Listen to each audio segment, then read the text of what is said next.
in a Timothy plan, when we are reallocating, when I went to 60 in cash and then 40 in defensive strategies, and they ask you to rebalance accounts, should we always do that, and what's the benefit of that?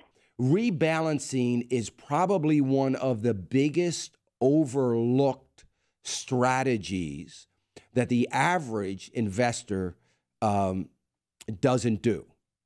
And yes, it's a very good strategy.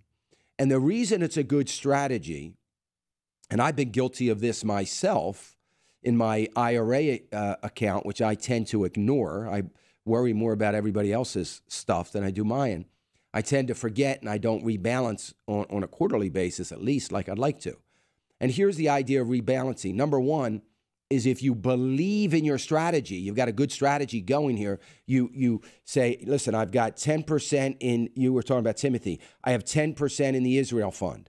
I have 20% in the defensive strategies fund. I have, 30% in whatever other fund. You've got these things. You believe in that kind of allocation. What happens is the 10% in the Israel fund might go up 10% in a quarter or 5% or whatever it goes up. Now you're over your 10% allocation. So you need to reallocate that back to 10%.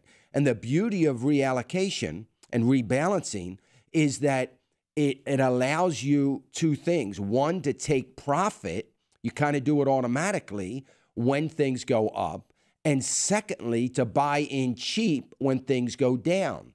Because if the Israel fund is a 10% strategy and it goes down and you're now down to 8%, you put money in when it's low, below your cost basis, to get back to the 10%, and you're buying in cheap.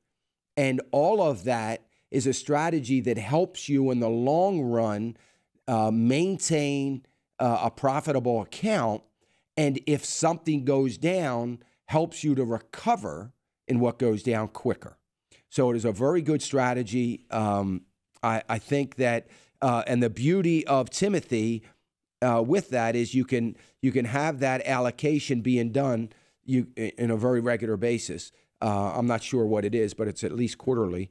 And I think that's a real good strategy. So yes, and that's why it is done, and everybody should engage in that.